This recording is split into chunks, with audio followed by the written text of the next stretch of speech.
Students, in the last class you have studied the morphology of branchiostoma. In this class you are going to study about the structure of pharynx in the branchiostoma. Okay, so you know that what is pharynx? Pharynx is a part which is actually which connects, or you could say it is present next to the mouth, right? So which is actually a common pathway for both respiratory and digestive system. ನಿಮ್ಮ ಮೌತಿಂದ ಏನು food ತಗೊಳ್ತೀರ ಅಥವಾ air ಏನು enter ಆಗುತ್ತೆ ಎರಡು ಒಂದು common ಪಾತ್ವೆಲ್ ಹೋಗುತ್ತೆ, ಅದನ್ನ ಏನಂತೀವಿ ಫ್ಯಾರಿಂಗ್ಸ್ ರೀಜನ್ ಅಂತ ಕರಿತೀವಿ ಅಲ್ವಾ. Exactly in case of branchiostoma, it's a common pathway which is helpful for both respiration and even for the digestion process. Means in order to take the oxygen and even in order to take the food, they need pharynx. But compared to humans, or if you say to other animals, the process of the food intaking and the functioning of pharynx is little bit different. So that's why in this class you are going to study about the structure of pharynx. So you know that this is the picture of branchiostoma. So this is externally how it appears, morphologically. If you take the section or laterally, if you take the sectioning of the branchiostoma, ಇಷ್ಟು portion ಕಾಣಿಸ್ತಾ ಇದೆಯಲ್ಲ, so especially this portion, ಈ region ಇದೆಯಲ್ಲ, this includes pharynx part. ಇದಿಷ್ಟು ಯಾವುದಕ್ಕೆ ಬರುತ್ತೆ? Pharynx ಸ್ಟಡಿಗೆ ಬರುತ್ತೆ. Okay, so pharynx ಅಂತ ಹೇಳಿದ್ರೆ ಮೊದಲು ಏನು pharynx let's see. So pharynx ಅನ್ನೋದು ಫಸ್ಟ್ ಸ್ಟಾರ್ಟ್ ಆಗೋದು ಯಾವುದರಿಂದ? ಮೌತ್. ಈಗ ನಮ್ಗೆ ಹಾಗೆ ಫ್ಯಾರಿಂಗ್ಸ್ ಅಂತ ಹೇಳಿದ್ರೆ ಅದಕ್ಕೆ ಫ್ಯಾರಿಂಗ್ಸ್ ಅನ್ನೋದು ಮುಂಚೆ ಯಾವ್ದು ಬರುತ್ತೆ? ಮೌತ್ ಬರುತ್ತಲ್ವಾ. Exactly in case of branchiostoma, the pharynx begins with mouth part. So let's see. The mouth is situated, it's at the base of the vestibule, overreached by a median ventral or oral hood containing tentacle-like structure called as buccal cirri. Simple, as you could see in this picture, the mouth is not actually present here. Okay, mouth is not present here. The mouth is present here. So ಇಲ್ಲಿ ಈ region ಇದೆಯಲ್ಲ, ಇಲ್ಲಿ mouth ಅಂತ mark ಮಾಡಿದಲ್ಲ, so the red portion, this is actually mouth. So if you see branchiostoma, they don't have the mouth is not directly exposed to the environment. Instead they have external covering. Okay, what are all the covering? So the portion which will externally cover the mouth is actually called as a oral hood. You could see here the spacious region. ಇಲ್ಲಿ ಕಾಣಿಸ್ತಿದೆಲ್ಲ, okay, red mark ಮಾಡಿದ್ದೀನಲ್ಲ, ಆ ರೀಜನ್ನ oral ಹುಡ್ ಅಂತ ಕರೀತಾರೆ. ಏನು mouth next ಅದು oral ಹುಡ್. ಈಗ ಹೇಗೆ ನಮಗೆ mouth ಅಂತ ಹೇಳಿದ್ರೆ ಅದು ಸುತ್ತ upper lip lower lip covering ಇದೆಯೋ ಅದೇ ಥರನೇ ಇನ್ ಕೇಸ್ ಆಫ್ ಬ್ರಾಂಕಿಯೋಸ್ಟೋಮಾ ಏನಿದೆ? They have oral hood. It's like an outer covering of mouth. And this oral hood, externally, this oral hood contains a complex set of ciliated tract called as a wheel organ. And the mouth is surrounded by membrane called velum and is fringed by 12 velar tentacles and leads posteriorly into the pharynx. Okay, let's see one by one. So mouth ಅನ್ನೋದು ಎಲ್ಲಿದೆ? ಇಲ್ಲಿದೆ. So ಏನು direct ಆಗಿ mouth opening ಇರೋದಿಲ್ಲ. Instead, mouth is externally covered by a hood-like structure which is called as an oral hood. Oral hood and oral means mouth, right? And this oral hood is externally covered by small tentacles, right? And these tentacles are nothing but cirri. So what is the function of this cirri is, so these cirri will avoid large-sized food particles. Okay, large size with branchiostoma already sand creature. So ದೊಡ್ಡ ದೊಡ್ಡ food particles ಇದ್ದರೆ ವಾಟ್ರಲ್ಲಿ ಅದನ್ನು ಬರ್ದಿದ್ದ ಹಾಗೆ avoid ಮಾಡಲಿಕ್ಕೆ, ಆಮೇಲೆ ಸಣ್ಣ ಸಣ್ಣ food particles ಇದ್ದರೆ ಅದನ್ನು ಮಾತ್ರ ಫಿಲ್ಟರ್ ಮಾಡಲಿಕ್ಕೆ ಏನು ಮಾಡುತ್ತೆ? ಈ ಸಿರ್ರೈ ಹೆಲ್ಪ್ ಮಾಡುತ್ತೆ. So the mouth opens begins from the cirri, next it will opens to the oral hood and then it will be mouth, right? So the mouth is surrounded by membrane called velum ಅಂತ ಇದೆ. So ವೆಲ್ಲಮ್ means ಇಲ್ಲಿ ಕಾಣಿಸ್ತದಲ್ಲ, so velum ಅಂತ ಹೇಳಿದ್ರೆ, and it is fringed by 12 velar tentacles leads posteriorly into the pharynx ಅಂತ ಹೇಳಿದೆ. So ಈ region pharynx ಅಂತ ಆದರೆ, ಇದಿಷ್ಟು ಫ್ಯಾರಿಂಗ್ಸ್ ರೀಜನಿಗೆ ಬಂತು ಅಂದರೆ ಇದಿಷ್ಟು ಏನು ಆ್ಯಂಟಿರಿಯರ್ ಪಾರ್ಟ್ ಆಫ್ ಫ್ಯಾರಿಂಗ್ಸ್, ಹೌದಾ? ಅದು ಈಗಿಷ್ಟು ತನಕ ಹೇಳ್ತಾ ಇರೋದು ಆ್ಯಂಟಿರಿಯರ್ ಪಾರ್ಟ್ ಆಫ್ ಫ್ಯಾರಿಂಗ್ಸ್. ಸೊ ಈ ಫ್ಯಾರಿಂಗ್ಸ್ ಏನಿದೆ ಇಲ್ಲಿ ಏನು ಹೇಳಿದ್ದಾರೆ ಅಂತ ಹೇಳಿದ್ರೆ ವೆಲ್ಲಮ್ ಅಂತ ಹೇಳಿದ್ದಾರೆ. ವೆಲ್ಲಮ್ ಅಂತ ಹೇಳಿದ್ರೆ, ಸೊ ಇಲ್ಲಿ ಕಾಣಿಸ್ತಿದೆಯಲ್ವಾ, ಇದು ಮೌತ್ ಅಂತ ಆದರೆ, ಈ ರೀಜನ್ ಮೌತ್ ಅಂದರೆ, ನೀವು ಈ ಮೌತನ್ನು ಹೀಗೆ ಆಂಟೀರಿಯರ್ ವ್ಯೂವಲ್ಲಿ ನೋಡಿದ್ರೆ ಇದು ಮೌತ್ ಪೋರ್ಷನ್ ಅಂತ ಆದರೆ ಈ ರೀಜನಲ್ಲಿ ಹೀಗಿರುತ್ತೆ, ಔಟ್ಲೈನ್ ಥರ ಇರುತ್ತೆ. ನಿಮಿಷ. ಸೊ ಈ ಥರ ಔಟ್ಲೈನ್ ಥರ ಇರುತ್ತೆ, ಈ ಥರ ಇರುತ್ತೆ. ಸೊ ಇದನ್ನು ವೆಲ್ಲಮ್ ಅಂತ ಕರಿತೀವಿ. ಇದೇನಂದರೆ ಮೌತ್ ಕವರಿಂಗ್ ಥರ ಇರುತ್ತೆ. ಸೊ ಈ ವೆಲ್ಲಮ್ ರೀಜನ್ನಲ್ಲಿ ಈ ಥರ ಟೆಂಟಕಲ್ಸ್ ಇರುತ್ತೆ, ಈ ರೀತಿ ಇರುತ್ತೆ. ಓಕೆ, ಎಷ್ಟಿರುತ್ತೆ ಒಟ್ಟು? It will B nearly around 12, right? So the mouth is actually surrounded by a membrane called as a velum, and this is velum. Okay, and these velum have small tentacle like structures. Okay, so these tentacles will actually helps in suction. Water actual ಆಗಿ ಏನಂತ ಹೇಳಿದ್ರೆ forcefully intake ಆಗುತ್ತಲ್ಲ, actually ಅದು ಆಗೋದೇ ಈ ವೆಲ್ಲಮ್ ಪೋರ್ಷನಿಂದ. ಆಯಿತಾ? Like ಈಗ ಹೇಗೆ ವ್ಯಾಕ್ಯೂಮ್ ಕ್ಲೀನರಲ್ಲಿ ಏರ್ ಸಕ್ಷನ್ ಆಗುತ್ತಲ್ಲ, ಅದೇ ಥರನೇ ಫೋರ್ಸ್ಫುಲಿ ನೀರು ಫ್ಯಾರಿಂಗ್ಸಿಗೆ ಬರಬೇಕು ಅಂದರೆ ಈ ವೆಲ್ಲಮ್ ಹೆಲ್ಪ್ ಮಾಡುತ್ತೆ. ಪ್ಲಸ್ ಈ ಟೆಂಟಕಲ್ಸ್ ಏನು ಮಾಡುತ್ತೆ ಅಂದರೆ ಫುಡ್ ಪಾರ್ಟಿಕಲ್ಸ್ ಏನಿದೆ ಅದನ್ನು ಇಂಟೇಕ್ ಮಾಡಲಿಕ್ಕೆ ಮತ್ತು ಏರಲ್ಲಿ ಸಕ್ಷನ್ ಫೋರ್ಸ್ ಕ್ರಿಯೇಟ್ ಮಾಡಲಿಕ್ಕೆ ಈ ಸ್ಟ್ರಕ್ಚರ್ ಹೆಲ್ಪ್ ಮಾಡುತ್ತೆ. ಸೊ ಇದು ಹೇಗೆ ಅಂತ ಹೇಳಿದ್ರೆ, ನೀವೀಗ ಈ ಬ್ರಾಂಕಿಯೋಸ್ಟೋಮಾನ ಆಂಟೀರಿಯರ್ ವ್ಯೂ ಅಂದರೆ ಎದುರುಗಡೆ ಹಿಡ್ಕೊಂಡು ನೋಡಿದ್ರೆ ಒಂದು ಪೈಪ್ ಥರ ಇರುತ್ತೆ ಈ ಮೌತ್ ಪೋರ್ಟಲ್ಲಿ, ಅದನ್ನು ತೋರಿಸ್ತಿರೋದು. ಆಯಿತಾ? So this is nothing but velum. So and these velum opens to the pharynx region. So ಇಲ್ಲಿ ಏನು ಕಾಣ್ತಿದೆ, ದಿಸ್ ಇಸ್ ಫ್ಯಾರಿಂಗ್ಸ್ ರೀಜನ್. ಆಯಿತಾ? So now you have understood what's the function of mouth, what are the parts of mouth, what is velum. Okay, now let's see actual structure of pharynx. The pharynx is high compressed chamber and occupies anterior half of the body. As you could see here, so ಇಲ್ಲಿ diagram ಅಲ್ಲೇ ಕಾಣಿಸ್ತದೆ, ಇಲ್ಲಿ ನೋಡಿ ಚಿತ್ರದಲ್ಲಿ ಇಲ್ಲಿ ತೋರಿಸ್ತೀನಿ. Okay, ಇಲ್ಲಿ ಕಾಣಿಸ್ತದಲ್ವ ಚಿತ್ರ, ಇದಲ್ಲ. So this is actually external appearance. ಇದು ನೀವು ಇದೇ ಸೆಕ್ಷನಿಂಗ್ ತೆಗೆದಾಗ ಹೀಗೆ ಕಾಣುತ್ತೆ ನೋಡಿ, half of their body is covered by pharynx. ಹೌದಾ? ಇದಿಷ್ಟು ಪೋರ್ಷನ್ನು ಫ್ಯಾರಿಂಗ್ಸ್, ಅರ್ಧ ಬಾಡಿ ಫ್ಯಾರಿಂಗ್ಸೇ ಇದೆ. ಹೌದಾ? So that is what here mention as half of the body. The walls of the pharynx is perforated by nearly 200 oblique vertical slits. The gill slits are branchial apertures. And you know that what's the meaning of it. So, ಇಲ್ಲಿ ಕಾಣಿಸ್ತದಲ್ಲ, so all these lines, in black color lines ಇದೆ, all these are nothing but perforated slits. Perforated means opened. Open ಆಗಿರೋಂಥ slits ಅಂತ ಹೇಳಿದ್ರೆ cut ಆಗಿರೋ ಥರ. ಈಗ ಶಾರ್ಕಲ್ಲಿ ನೀವು ನೋಡಿದಿರಲ್ಲ, ಅದರ ಗಿಲ್ ಸ್ಲಿಟ್ಸ್ ಅಂತ ಕರಿತೀವಿ, ಅದು ಕಟ್ ಮಾಡೋದು ಹಾಗಿರುತ್ತಲ್ವ, ಆ ಥರ ಇರುತ್ತೆ. ಬಟ್ ಇದು ಓಪನ್ ಅಂದರೆ ಅದು ಸ್ಕಿನ್ ಲೇಯರ್ ಓಪನ್ ಆದಾಗ ಕಾಣಿಸೋದು. ಆಯಿತಾ? ಸೊ ಲ್ಯಾಟ್ರಲ್ ವ್ಯೂವಲ್ಲಿ ಈ ಥರ ಇರುತ್ತೆ. ಎಷ್ಟಿರುತ್ತೆ? Nearly it will be around 200 slits ಈ ಥರ ಇರುತ್ತೆ. ಓಕೆ, ಏನಂತ ಕರಿತೀವಿ ಅದನ್ನು, ಈ ಸ್ಲಿಟ್ಸನ್ನು? ಇಲ್ಲೇ ಚಿತ್ರದಲ್ಲಿ ನೋಡ್ಬೋದು, ಕ್ಲಿಯರಾಗಿ ಗೊತ್ತಾಗುತ್ತೆ. ಇಲ್ಲಿ ಅಷ್ಟು ತೋರಿಸಿಲ್ಲ, ಬಟ್ ಓಕೆ ನಿಮ್ಗೆ ಗೊತ್ತಾಗುತ್ತಲ್ವ. ಗಿಲ್ ಸ್ಲಿಟ್ಸ್ ಅಥವಾ ಬ್ರಾಂಕಿಯಲ್ ಅಪರ್ಚರ್ ಅಂತಲೂ ಕರೀತಾರೆ. The portion of the pharyngeal wall separating the clefts are known as branchial lamellae. So ಇಲ್ಲಿ ಕಾಣಿಸ್ತಾ ಇದೆ ಅಲ್ವಾ, ಇಲ್ಲೊಂದು ಸ್ಲಿಟ್ ಇದೆ ಅಂದರೆ, ಸೊ ಇಲ್ಲಿ ಬ್ಲ್ಯಾಕ್ ಲೈನ್ ಇದೆಯಲ್ಲ, ಇದೊಂದು ಗಿಲ್ ಸ್ಲಿಟ್, ಸರಿ ಅಲ್ವಾ? ಬ್ಲ್ಯಾಕ್ ಲೈನ್ ಇದೆ, ಇನ್ನೊಂದು ಇದೆ, ಇಲ್ಲೊಂದು ಬ್ಲ್ಯಾಕ್ ಲೈನ್ ಇದೆ, ಇದೊಂದು ಗಿಲ್ ಸ್ಲಿಟ್, ಹೀಗಿದೆ ಅಲ್ವಾ? ಈ ಇನ್ ಬಿಟ್ವೀನ್ ಸ್ಪೇಸ್ ಇದೆ ನೋಡಿ, there is a space between each clefts gill slits, right? And this is actually made up of wall like structure ಅಲ್ವಾ? ಪ್ರತಿ ಸ್ಲಿಟ್ಸ್ ನಡುವೆ ಗ್ಯಾಪ್ ಇದೆ, ಅಲ್ಲಿ ವಾಲ್ ಲೈಕ್ ಸ್ಟ್ರಕ್ಚರ್ ಇದೆ. ಅದನ್ನು ಎಂತ ಕರಿತೀವಿ? ಗಿಲ್ ಲ್ಯಾಮೆಲ್ಲೆ ಅಂತ ಹೇಳಿ ಕರಿತೀವಿ. ಆಯಿತಾ? So Gill ಲ್ಯಾಮೆಲ್ಲೆ is nothing but a wall like structure which is present for every gill slit. We say it as gill lamella. Okay, next, each lamella is supported towards its outer edge by a rod made up of elastic fiber known as branchial rod. So prati Gill slits ಇದೆ, ಅದರ ನಡುವೆ ಏನಾಗಿದೆ, wall like structure ಇದೆ, ಒಂದು layer ಇದೆ. ಅಂದರೆ ಪ್ರತಿ Gill ಸ್ಲಿಟ್ನ separate ಮಾಡಲಿಕ್ಕೆ ಅದನ್ನು ಬ್ರಾಂಕಿಯಲ್ ಲ್ಯಾಮೆಲ್ಲೆ ಅಂತೀವಿ.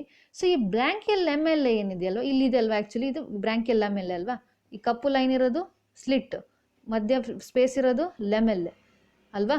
ಸೊ ಈ ಲೆಮೆಲ್ಲೆನ ನೀವು ಸ್ವಲ್ಪ ಝೂಮ್ ಮಾಡಿದ್ರೆ ಹ್ಯಾಗೆ ಕಾಣುತ್ತೆ, ಈ ಥರ ಕಾಣಿಸುತ್ತೆ.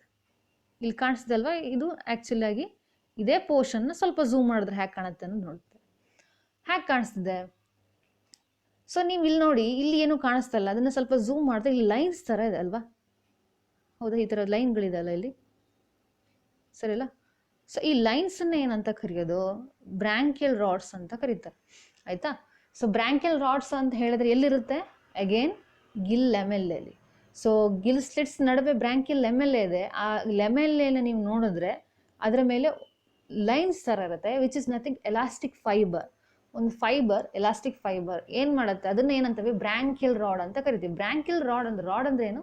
ಆ ಲೈನ್ ರಾಡ್, ರೋಪ್ ಅಂತ ಏನು ಕರಿತೀವಲ್ಲ, ಉದ್ದ ಇರುತ್ತೆ, ಅದನ್ನ ರಾಡ್ ಅಂತ ಕರಿತೀವಲ್ವಾ?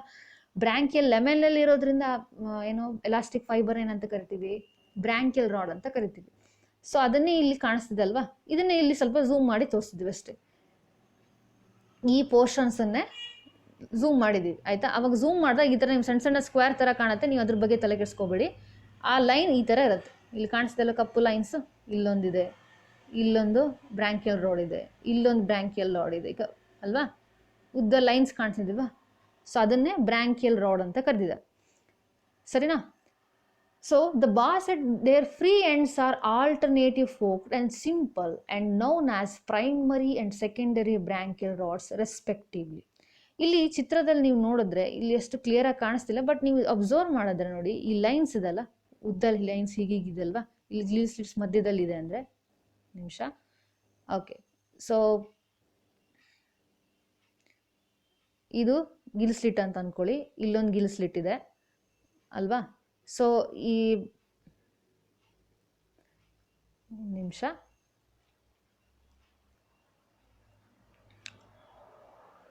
ಓಕೆ.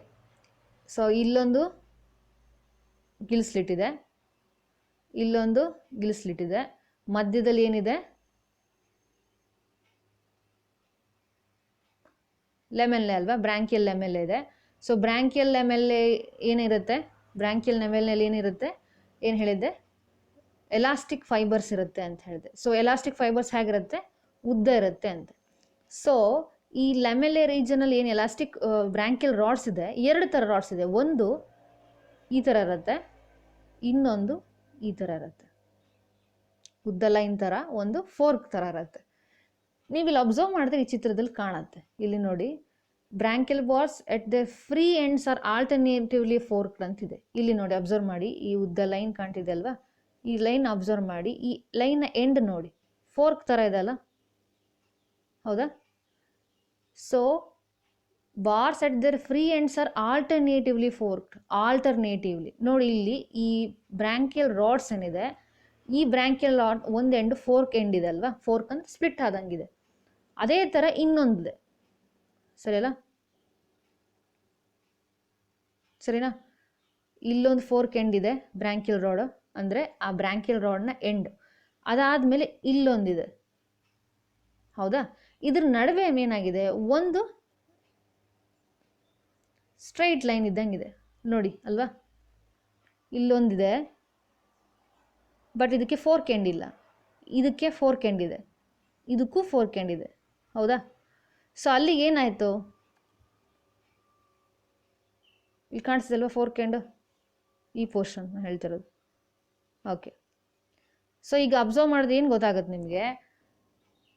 ಪ್ರತಿ ಒಂದು ಸ್ಟ್ರೇಟ್ ಬ್ರಾಂಕಿಯಲ್ ರಾಡ್ ಅಕ್ಕಪಕ್ಕದಲ್ಲಿ ಎರಡು ಫೋರ್ಕ್ಡ್ ಬ್ರಾಂಕಿಯಲ್ ರಾಡ್ಸ್ ಇದ್ದಾವೆ ಅಲ್ವಾ? ಹೌದಲ್ವಾ? ಈಗ ನೋಡಿ, ನೀವೀಗ ನೆಕ್ಸ್ಟ್ ಇನ್ನೊಂದು ನೋಡಿ. ಸೊ ಇದು ಆ್ಯಕ್ಚುಲಿ ಏನಿದು? ಇದು ಆ್ಯಕ್ಚುಲಿ ಗಿಲ್ ಸ್ಲಿಟ್ಸ್ನ ಮಧ್ಯೆ ಸ್ಪೇಸ್ ಇರೋ ಲೆಮೆಲ್ಲೆ ಪೋರ್ಷನ್ನ ಹೇಳ್ತಿರೋದು, ಆಯಿತಾ? ಸೊ ಲೆಮೆಲ್ಲೆನಲ್ಲಿ ಏನೋ ಬ್ರಾಂಕಿಯಲ್ ರಾಡ್ಸ್ ಏನಿದೆ ಅದರಲ್ಲಿ ಎರಡು ಥರ ಇದೆ. ಒಂದು ಫೋರ್ಕ್ ಎಂಡ್ ಇರುತ್ತೆ, ಇನ್ನೊಂದು ಸ್ಟ್ರೈಟ್ ಇರುತ್ತೆ. ಸ್ಟ್ರೈಟ್ ಇಲ್ಲಿ ಕಾಣಿಸ್ತಾ ಇದೆ ಅಲ್ವಾ? ಇಲ್ಲಿ ಫೋರ್ಕ್ ಎಂಡ್ ಇದೆ, ಅದರ ನೆಕ್ಸ್ಟಿಗೆ ಏನಿದೆ? ಸ್ಟ್ರೈಟ್ ಇದೆ. ಪ್ರತಿ ಎರಡು ಫೋರ್ಕ್ಡ್ ಬ್ರಾಂಕಿಯಲ್ ರಾಡ್ ಮಧ್ಯದಲ್ಲಿ ಒಂದು ಸ್ಟ್ರೈಟ್ ಬ್ರಾಂಕಿಯಲ್ ರಾಡ್ ಇರುತ್ತೆ. ಅರ್ಥ ಆಗ್ತಿದೆಯಾ? ಅಂದರೆ ಹೀಗೆ ಎರಡು ಫೋರ್ಕ್ ಇದೆ ಅಂತ ಹೇಳಿದ್ರೆ, ಒಂದು ರಾಡ್ ಬಂತು ಅಂದರೆ ಅದ್ರ ನೆಕ್ಸ್ಟ್ ಯಾವ್ದು ಬರುತ್ತೆ? ಸ್ಟ್ರೈಟ್ ಬ್ರಾಂಕಿಯಲ್ ರಾಡ್ ಬರುತ್ತೆ. ಅದ್ರ ನೆಕ್ಸ್ಟಿಗೆ ಮತ್ತೇನು ಬರುತ್ತೆ? ಈ ಥರ ಬರುತ್ತೆ, ಹೌದಾ? ಈ ಚಿತ್ರದಲ್ಲಿ ಕಾಣಿಸ್ತಿದೆ ಅಲ್ವಾ? ಈ ಥರ ಇದೆ ಅಲ್ವಾ?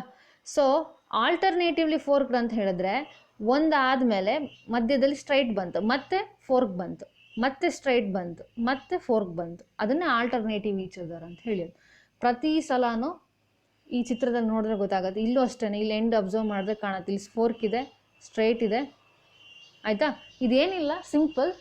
ಇದೇನಂದರೆ ಎಲಾಸ್ಟಿಕ್ ಫೈಬರ್ ಏನಿದೆ, ಬ್ರಾಂಕಿಯಲ್ ರಾಡ್ ಸ್ಟ್ರಕ್ಚರ್ ಅಷ್ಟೇ, ಸ್ಟ್ರಕ್ಚರ್ ಬೇಸಿಸ್ ಮೇಲೆ ಎರಡು ಥರ ಕ್ಲಾಸಿಫೈ ಮಾಡಿದ್ದಾರೆ.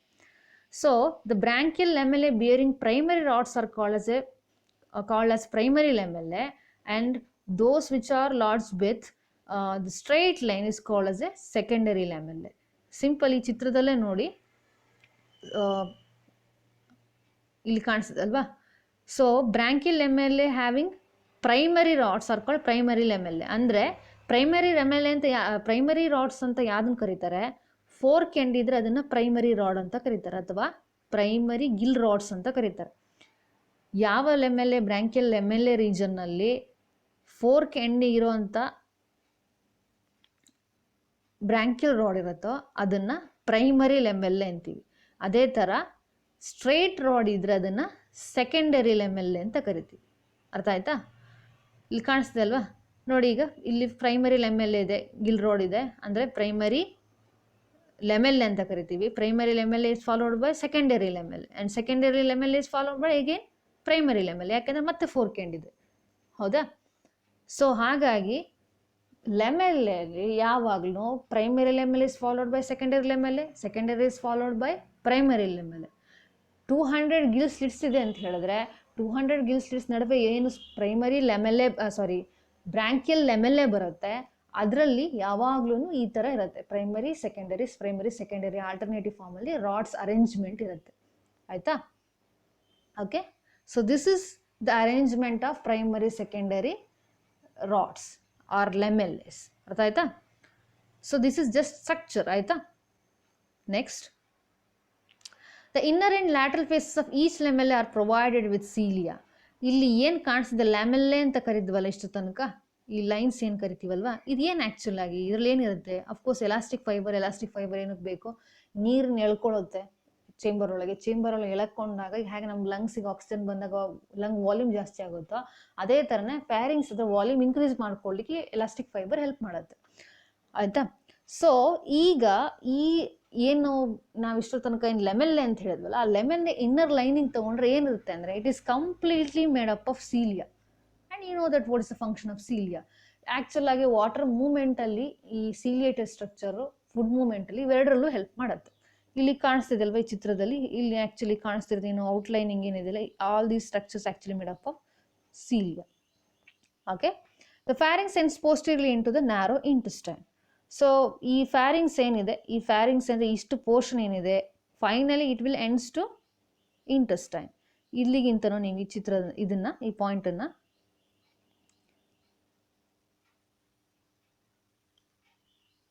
ಇಲ್ಲಿ ನೋಡ್ಬೋದು.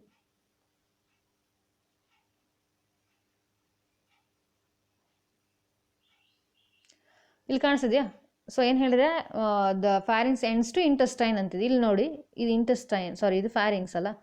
ನೆಕ್ಸ್ಟ್ ಯಾವುದಿದೆ, intestine, stomach, it's a part of digest system ಅಲ್ವಾ. ಇಲ್ಲಿಂದ ಏನು ಫುಡ್ ಪಾರ್ಟಿಕಲ್ ಬರುತ್ತೆ ಅದು ನೆಕ್ಸ್ಟ್ ಹೋಗೋದು ಎಲ್ಲಿಗೆ, digest system. So that's why the pharynx ends with the narrow intestine. On the ventral wall of pharynx is a longitudinal groove, the endostyle. The groove is composed of 4 tracts of mucous glands, each separated from other by tracts of ciliated cells. Okay, endostyle ಅಂತ ಹೇಳಿದ್ರೆ ಇಷ್ಟೇನೆ, ನೆನ್ಪಿಡ್ಕೊಳ್ಳಿ. ಈ ಚಿತ್ರದಲ್ಲಿ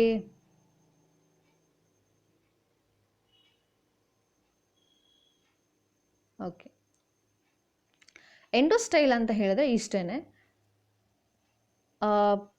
ಈ portion ಕಾಣಿಸ್ತಾ ಇದೆಯಲ್ಲ,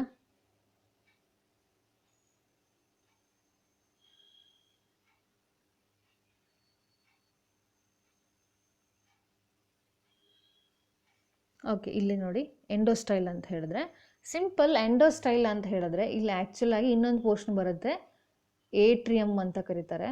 ಆ portion ತೋರಿಸಿಲ್ಲ ಅವರು, ಆಯಿತಾ. ದಟ್ ಈಸ್ ನಾಟ್ ನೀಡೆಡ್, ನಿಮಗೆ ನೆಕ್ಸ್ಟ್ ಫೀಡಿಂಗ್ ಮೆಕ್ಯಾನಿಸಮ್ ಎಲ್ಲ ಅವಾಗ ಹೇಳ್ತೇನೆ, ಆಯಿತಾ.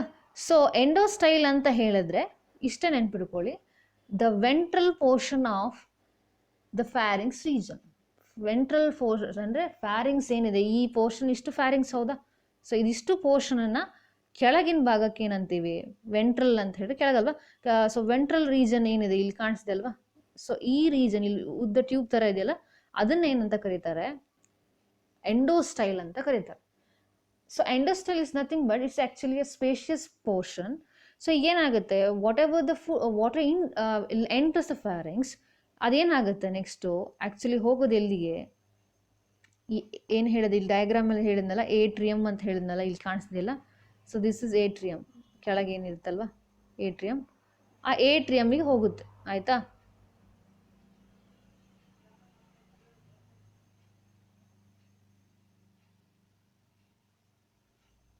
ಏಟ್ರಿಯಮ್ಮಿಗೆ ಹೋಗುತ್ತೆ. ಸೊ ಆ ಏಟ್ರಿಯಮ್ಮಿಗೆ ಹೋಗ್ಲಿಕ್ಕೆ ಇದೇನೋ ಒಂದು ರೀತಿ ಒಂದು ಮಧ್ಯೆ ಮೀಡಿಯೇಟರ್ ಲೈನ್ ಅಂತ ಹೇಳ್ಬೋದು, ಯಾವುದು ಎಂಡೋಸ್ಟೈಲ್. ಸೊ ಎಂಡೋಸ್ಟೈಲ್ ಅಂದರೆ ಇಷ್ಟ ನೆನ್ಪಿಡ್ಕೊಳ್ಳಿ, endostyle is nothing but the ventral portion of pharynx ಆಯಿತಾ. ಸೊ ಈ ಎಂಡೋಸ್ಟೈಲಲ್ಲಿ ಮೇನಾಗಿ ಏನಿರುತ್ತೆ ಮ್ಯೂಕಸ್ ಗ್ಲ್ಯಾಂಡ್ ಇರುತ್ತೆ ಆಯಿತಾ. So along with it also made up of ciliated cells. Ciliated cells, they are capable to produce mucus content. So you know that what is the function of cilia.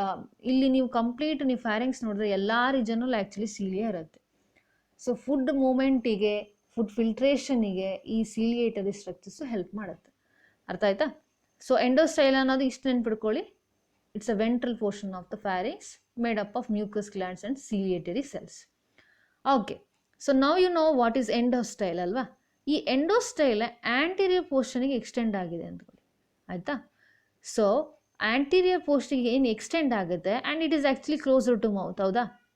ಇಲ್ಲಿ ಆ್ಯಕ್ಚುಲಾಗಿ ಅವರು ಏನು ತೋರಿಸಿಲ್ಲ, mouth part ಎಲ್ಲ ತೋರಿಸಿಲ್ಲ. ನೀವು elementary canal ಇದೆ ಅಂತ ಅಂದ್ಕೊಂಡು ಕನ್ಫ್ಯೂಸ್ ಆಗಬೇಡಿ.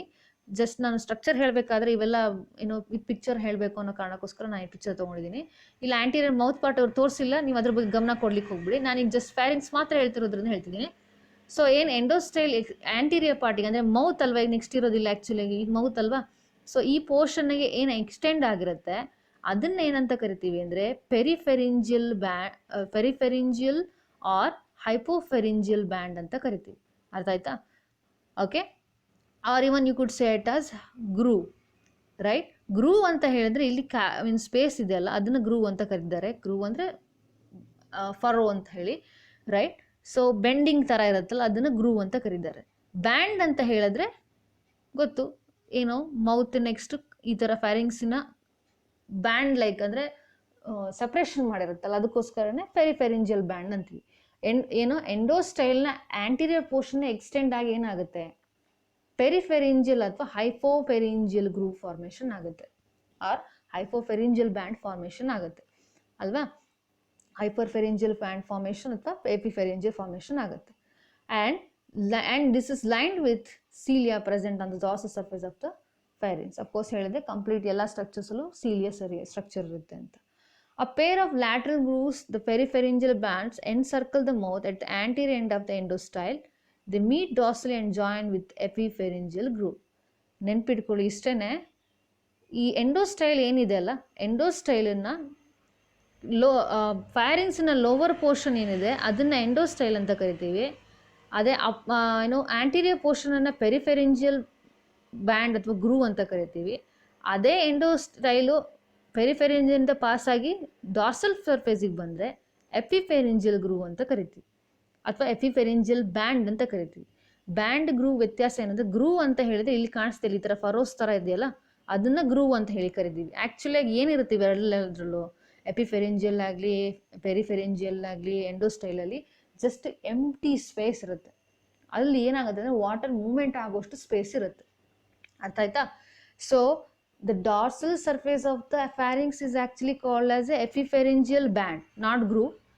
ಗ್ರೂವ್ ಅಂತ ಹೇಳಿದ್ರೆ if the epipharyngeal band have any grooves we call it as epipharyngeal groove. Groove means ಏನೋ ಉಬ್ಬು ತಗ್ಗು ಥರ ಇದೆ, ಇಲ್ಲಿ ಕಾಣಿಸ್ತಿದೆ ಅಲ್ವಾ ಚಿತ್ರದಲ್ಲಿ ಹೀಗೆ, ಹೌದಾ, ಅದನ್ನು ಗ್ರೂವ್ ಅಂತ ಕರೀತಾರೆ, ಅರ್ಥ ಆಯ್ತಾ. ಸೊ ಡಾರ್ಸಲ್ ಸರ್ಫೇಸಿನ ಫೇರಿಂಗ್ಸ್ ಏನಂತ ಕರಿತೀವಿ ಎಪಿಫೆರಿಂಜಿಯಲ್ ಬ್ಯಾಂಡ್ ಅಂತೀವಿ. ಅದೇ ಆ್ಯಂಟೀರಿಯರ್ ಪೋರ್ಷನ್ ಇದ್ದರೆ ಪೆರಿಫೆರಿಂಜಿಯಲ್ ಬ್ಯಾಂಡ್ ಅಂತೀವಿ. ಆದರೆ ವೆಂಟ್ರಲ್ ಸರ್ಫೇಸ್ ಇದ್ದರೆ ಏನಂತೀವಿ ಎಂಡೋಸ್ಟೈಲ್ ಅಂತ ಕರಿತೀವಿ, ಅರ್ಥ ಆಯ್ತಾ. So this is the structure of pharynx. Okay, so this is all the parts that have to remember while you are to study the feeding process occurs in the branchiostoma. ಬ್ರ್ಯಾಂಕಿಯೋಸ್ಟೋಮಾದಲ್ಲಿ next ನೀವು ವಿಡಿಯೋದಲ್ಲಿ ಏನು ನೋಡ್ತೀರಾ ಅಂದರೆ feeding process ನೋಡ್ತೀರಾ. ಅದನ್ನು ನೋಡಬೇಕು ಅಂತ ಹೇಳಿದ್ರೆ ಈ ಸ್ಟ್ರಕ್ಚರ್ ಫ್ಯಾರಿಂಗ್ ಸ್ಟ್ರಕ್ಚರ್ ಕಲಿಯೋದು ಇಂಪಾರ್ಟೆಂಟ್. ಹಾಗಾಗಿ ಈ ವಿಡಿಯೋದಲ್ಲಿ ನಿಮಗೆ ಫ್ಯಾರಿಂಗ್ ಸ್ಟ್ರಕ್ಚರ್ ಮಾತ್ರ ಹೇಳಿದೆ, ಅರ್ಥ ಆಯ್ತಾ? So in the next video I will explain you how the feeding process will occurs, ಅರ್ಥ ಆಯ್ತಾ? ಸೊ ಅಲ್ಲಿಗೆ ಇವತ್ತೇನು ವಿಷಯ ಗೊತ್ತಾಯಿತು? ಫ್ಯಾರಿಂಗ್ಸಲ್ಲಿ ಫ್ಯಾರಿಂಗ್ಸ್ ಅಂತ ಹೇಳಿದ್ರೆ ಏನೇನಿರುತ್ತೆ ಅಂತ ಗೊತ್ತಾಯಿತು. ಏನೇನಿರುತ್ತೆ? ಸೊ ಫ್ಯಾರಿಂಗ್ಸಲ್ಲಿ ಮೇಯ್ನಾಗಿ ಮೌತ್ ಇರುತ್ತೆ, ಓರಲ್ ಹುಡ್ ಇರುತ್ತೆ, ಸಿರ್ರೈ ಇರುತ್ತೆ, ವೆಲ್ಲಮ್ ಇರುತ್ತೆ, and then cirri, velum, mouth, and then what you say velar part, right? Velar ಅಂತ ಹೇಳಿದ್ರೆ ಗೊತ್ತಿದೆ, ಟೆಂಟಕಲ್ಸ್ ಇರುತ್ತೆ, ಸರ್ಕಲ್ ಟೆಂಟಕಲ್ಸ್ ಇರುತ್ತೆ. Next it is followed by pharynx. So ಫ್ಯಾರಿಂಗ್ಸಲ್ಲಿ ಏನಿರುತ್ತೆ? ಫ್ಯಾರಿಂಗ್ಸಲ್ಲಿ ಮೇಜರ್ ಆಗಿ 200 ಗಿಲ್ ಸ್ಲಿಟ್ಸ್ ಇರುತ್ತೆ. ಸೊ ಗಿಲ್ ಸ್ಲಿಟ್ಸ್ ನಡುವೆ ಏನಿರುತ್ತೆ? ವಾಲ್ ಇರುತ್ತೆ. ಅದನ್ನೇನಂತೀವಿ? ಗಿಲ್ ಲ್ಯಾಮೆಲ್ಲೆ ಅಂತ ಕರಿತೀವಿ. ಈ ಗಿಲ್ ಲ್ಯಾಮೆಲ್ಲೆಲ್ಲಿ ಏನಾಗಿರುತ್ತೆ? ಮೇಜರ್ ಆಗಿ ಬ್ರ್ಯಾಂಕಿಯಲ್ ರಾಡ್ಸ್ ಇರುತ್ತೆ. ಸೊ ಬ್ರ್ಯಾಂಕಿಯಲ್ ರಾಡ್ಸಲ್ಲಿ 2 ಥರ ಇದೆ. ಒಂದು ಫೋರ್ಕ್ ಎಂಡ್ ಇರುತ್ತೆ, ಇನ್ನೊಂದು ಸ್ಟ್ರೈಟ್ ಲೈನ್ ಥರ ಇರುತ್ತೆ. ಫೋರ್ಕ್ ಎಂಡನ್ನು ಏನಂತ ಕರಿತೀವಿ? ಪ್ರೈಮರಿ ಲ್ಯಾಮೆಲ್ಲೆ ಅಂತ ಹೇಳಿ ಕರಿತೀವಿ. ಅನ್ಫೋರ್ಕ್ ಎಂಡ್ ಇರೋಂಥ ಬ್ರ್ಯಾಂಕಿಯಲ್ ರಾಡನ್ ಏನಂತ ಕರಿತೀವಿ? ಸೆಕೆಂಡರಿ ಲ್ಯಾಮೆಲ್ಲೆ ಅಂತ ಹೇಳಿ ಕರಿತೀವಿ. ಸೊ ಆಲ್ವೇಸ್ ಪ್ರೈಮಲ್ ಲೆವೆಲ್ಲೆ is always alternate with secondary lamellae ಅಲ್ವಾ? ಯಾವಾಗಲೂ 2 ಪ್ರೈಮರಿ ಲ್ಯಾಮೆಲ್ಲೆ ನಡುವೆ ಒಂದು ಸೆಕೆಂಡರಿ ಲ್ಯಾಮೆಲ್ಲೆ ಇರುತ್ತೆ ಅಲ್ವಾ? These lamellae they actually helps in water movement, right? Means they actually have elastic fibre which actually gives flexibility ಅಲ್ವಾ?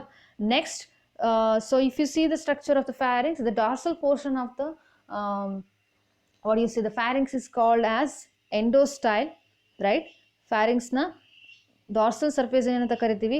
ಎಂಡೋಸ್ಟೈಲ್ ಅಂತ ಕರಿತೀವಿ, ಹೌದಾ? ಅದರ ಆಂಟೀರಿಯರ್ ಪೋರ್ಷನ್ ಅಂತ ಏನು ಕರಿತೀವಿ? ಪೆರಿಫೆರಿಂಜಿಯಲ್ ಬ್ಯಾಂಡ್ ಅಂತ ಕರಿತೀವಿ. ಅದನ್ನೇ ಡಾರ್ಸಲ್ ಸರ್ಫೇಸ್ ಆದರೆ ಏನಂತ ಕರಿತೀವಿ? ಎಪಿಫೆರಿಂಜಿಯಲ್ ಬ್ಯಾಂಡ್ ಅಂತ ಕರಿತೀವಿ.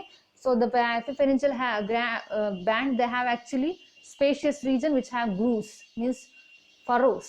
This is actually called as epipharyngeal groove, through which the water movement takes place. ನೀವು ಅಬ್ಸರ್ವ್ ಮಾಡಿದ್ರೆ ಇವಿಷ್ಟು ರೀಜನ್ನಲ್ಲೂ ಆ್ಯಕ್ಚುಲ್ ಆಗಿ ವಾಟರ್ ಮೂವ್ಮೆಂಟ್ ಆಗ್ತಾ ಇರುತ್ತೆ. ಇವಿಷ್ಟು ರೀಜನಲ್ಲಿ ಸರ್ಕ್ಯುಲರ್ ಮೂವ್ಮೆಂಟಲ್ಲಿ ವಾಟರ್ ಮೂವ್ ಆಗ್ತಾನೇ ಇರುತ್ತೆ ಕಂಟಿನ್ಯೂಸ್ ಆಗಿ, ಅರ್ಥ ಆಯ್ತಾ? ಸೊ ಈ ವಾಟರ್ ಮೂವ್ಮೆಂಟಿಂದನೇ ಆ್ಯಕ್ಚುಲಿ ಇದ್ರ ಫೀಡಿಂಗ್ ಮೆಕ್ಯಾನಿಸಮ್ ಆಗೋದು. How the process of feeding mechanism occurs I will tell you in the next video. So ಇದು ಸ್ವಲ್ಪ ಕನ್ಫ್ಯೂಸಿಂಗ್ ಕಾನ್ಸೆಪ್ಟ್ ಇರೋದ್ರಿಂದ ನಾನು ನೀಟಾಗಿ ಡೀಟೇಲ್ ಆಗಿ ಕನ್ನಡದಲ್ಲಿ ಹೇಳಿದ್ದೀನಿ. ಸೊ ನೆಕ್ಸ್ಟ್ ವಿಡಿಯೋದಲ್ಲಿ ಇದರ ರಿಲೇಟೆಡ್ ಕಾನ್ಸೆಪ್ಟೇ ಫೀಡಿಂಗ್ ಮೆಕ್ಯಾನಿಸಮ್ ಹೇಳ್ತೀನಿ. So thank you.